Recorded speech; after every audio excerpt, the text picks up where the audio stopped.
présenter votre comité. Donc le comité départemental handisport 64, 480 licenciés, 15 clubs et sections affiliés au comité.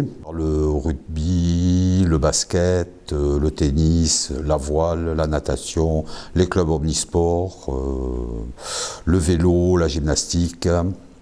Donc c'est un panel assez large. Comment devient-on président ? Donc j'ai pris la succession de Bernard Baudouin qui est décédé en 2015 et je me suis présenté, donc j'ai été élu. Quelle qualité doit-on avoir pour être président ?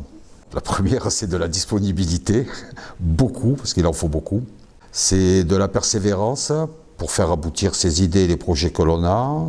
Qu'est-ce qui rend votre sport unique ? Déjà, on est handisport, donc déjà on est à part de tout le monde parce qu'il y en a peu. Voilà, il y a le sport adapté pour les déficients intellectuels et handisport pour tout ce qui est handicap moteur et sensoriel. Quelle est la place des femmes dans votre sport ? Donc le handisport, il y a des spécificités, c'est-à-dire qu'il n'y a pas assez de clubs pour les femmes. Donc dans différentes disciplines, les femmes sont intégrées avec les hommes.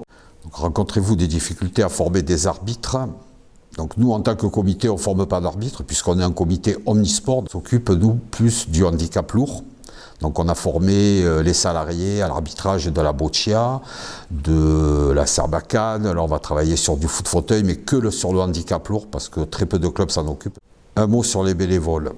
Nous, des bénévoles, on en a, pas excessivement, mais ils sont suffisamment présents pour qu'on puisse compter sur eux. On a du matériel, les gens qui nous entourent sont compétents, on a SPE pour les payes, le personnel de Nelson Payou, je le trouve est très disponible, très à l'écoute. Donc pour nous, c'est un vrai plus. En plus, on se retrouve au milieu des autres comités, ils ont appris à nous connaître, on a appris à travailler avec eux, ils ont appris à travailler avec nous, et ça, c'est un plus indéniable. Dans les différentes activités sportives, comment le handicap est-il accueilli ? Pour moi, c'est toujours un gros point d'interrogation parce que ça dépend des politiques mises en place. Si ce n'est de définir davantage le handisport sur le 64, ou qu'on parle un peu plus de la personne handicapée dans le sport.